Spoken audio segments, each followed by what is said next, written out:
السلام عليكم. النهاردة هنعمل مع بعض ألذ طريقة لعمل المكرونة بالبشاميل.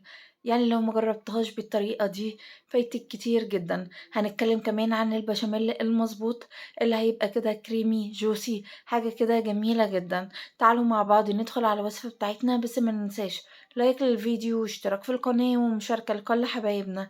نسمي الله وندخل على وصفتنا النهاردة. وفي الوقت ده كده، وأول خطوة هنعملها نحضر العصاج بتاعنا. أنا معايا 400 جرام من اللحمة، معايا كمان 2 حبة كبيرة من البصل بشرتها كده على المبشرة، وممكن كمان نعملها في الكبة. معايا فلفل ألوان و3 فصوص من الثوم قطعتهم كده قطع صغيرة على البلانشة. في الوقت ده كده وفي طاسة معايا على النار بدأت إن أنا أنزل بمعلقة كبيرة من السمنة.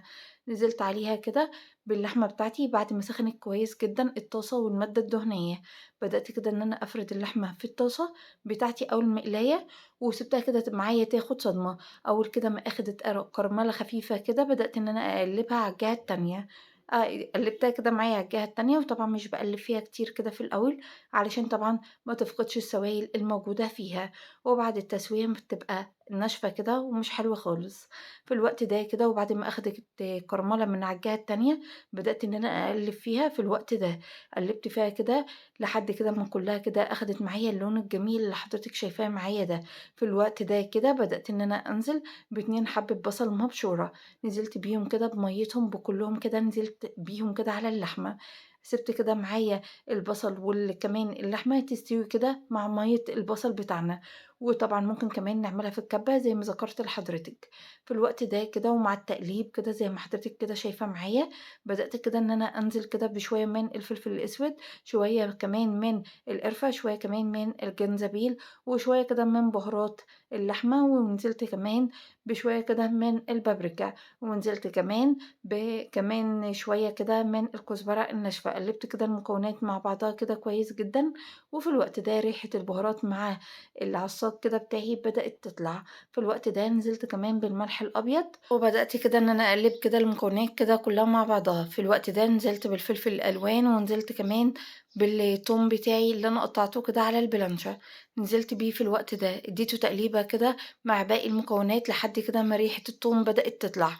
في الوقت ده كده بقت كده معايا العصاج بتاعي بقى تمام. فآخر مكون هاضيفه له هي معلقة كبيرة كده من صلصة الطماطم أو معجون الطماطم. هابدأ إن أنا أضيفها في الوقت ده كده وأقلبها كويس. ما بانتش معايا في التصوير بس أنا حطيتها. تعالوا يالّا مع بعض نحضّر كده ألذ بشاميل. معايا في حلة كده معايا نزلت ب4 معالق كبيرة من السمنة، نزلت عليها كده ب4 معالق كبيرة من الدقيق، قلّبتهم كده مع بعض كويس جدًا بالمضرب اليدوي زي ما حضرتِك كده شايفة معايا. أول ما ياخدوا كده اللون الأشقر الخفيف بدأت إن أنا أنزل بالحليب، الحليب أو اللبن. نزلت كده بلتر ونُص من الحليب. في الوقت ده كده بدأت إن أنا أنزل كده بأول شوية مع الاستمرار في التقليب علشان طبعًا الخليط كده معايا ما يكلكعش. يعني مش بنحط كده كل اللبن كله مرة واحدة، يعني بننزل كده بيه شوية شوية مع الاستمرار في التقليب. وطبعًا ممكن نحط نُص كمية لبن ونُص كمية شوربة زي ما تحبي. في الوقت ده كده ومع الاستمرار في التقليب لحد كده أمّا الخليط يبدأ كده يعمل فقاعات معايا. وفي الوقت ده كده هابدأ إن أنا أضيف له بعض الإضافات. هاضيف له كده 2 معلقة كبيرة من القشطة. القشطة دي قشطة من وش اللبن أو حتى قشطة مُعلبة. في الوقت ده كده هابدأ إن أنا أضيف له كمان شوية كده من الفلفل الأسود، وشوية كده من الملح الأبيض. وطبعًا ممكن نستبدل الفلفل الأسود بالفلفل الأبيض. أنا ما كانش عندي فبدأت إن أنا أضيف الفلفل الأسود. في الوقت ده كده اديته تقليبتين كده لحد ما بدأ يعمل فقاعات تفِيض عليه. في الوقت ده شكل المكرونة بتاعتي وهي بتتسلق. يعني في الوقت ده كده هابدأ إن أنا أنزّلها من على النار. يعني في الوقت ده تفِيض كده وبدأت إن أنا أطلّع المكرونة من المَيّة. أول كده أمّا بنيجي نختبرها كده وبنلاقيها بالشكل اللي حضرتِك شايفاه معايا، وما ضفتش كده لمَيّة السلق غير ملح أبيض. في الوقت ده كده وزن المكرونة اللي أنا استخدمتها النهارده هي كيلو و200 جرام، يعني 3 أكياس كده من المكرونة. في الوقت ده كده المكرونة معايا اتسلقت وبقت تمام. في الوقت ده تعالوا يالّا مع بعض نتنقل للخطوة اللي بعد كده.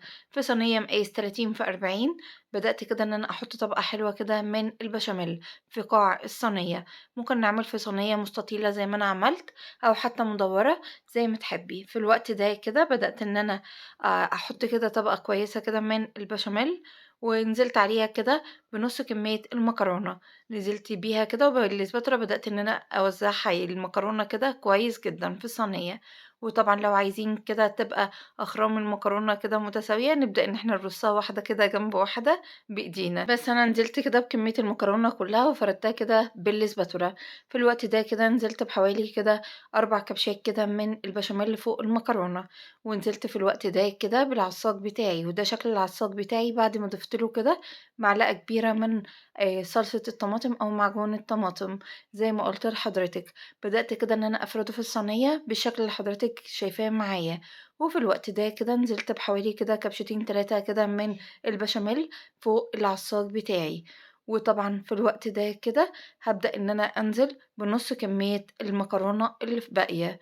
ونزلت بيها كده في الوقت ده، وبدأت كده إن أنا أوزّعها في الصينية، وطبعًا كده لو عايزين الأخرام بتاعة المكرونة كده تبقى في اتجاه واحد، هنبدأ كده نرصها واحدة جنب واحدة بإيدينا. أنا نزلت كده بالكمية كلّها زي ما عملت كده في النُص الأول، نزلت بيها كده كلّها وبالإسباتورا بدأت إن أنا أوزّعها كده على الصينية. في الوقت ده كده وبعد ما المكرونة كده معايا اتوزّعت في الصينية، بدأت كده إن أنا أنزل بالبشاميل بتاعي.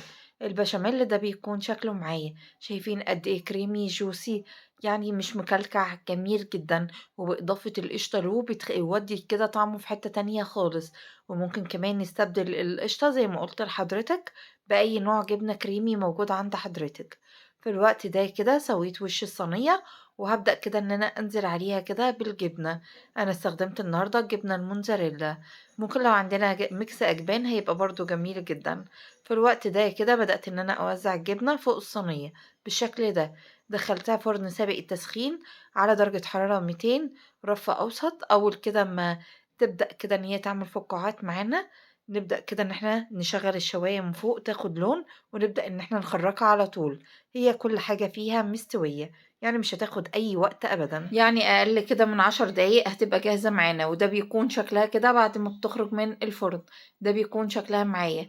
في الوقت ده كده هي لسه خارجة معايا من الفرن، هابدأ كده إن أنا نطلّع كده منها قطعة ونشوف قد إيه هي creamy juicy جميلة جدًا، حاجة كده اللهم بارك، لو جرّبتيها بالطريقة دي عمرِك ما هتغيّريها أبدًا، لإنها طريقة ممتازة جدًا، شايفين قد إيه كريمية juicy حاجة كده جميلة جدًا، وتسوية كمان مضبوطة جدًا للمكرونة، وطعمها فوق الممتازة، ده بيكون شكل الصينية كمان معايا.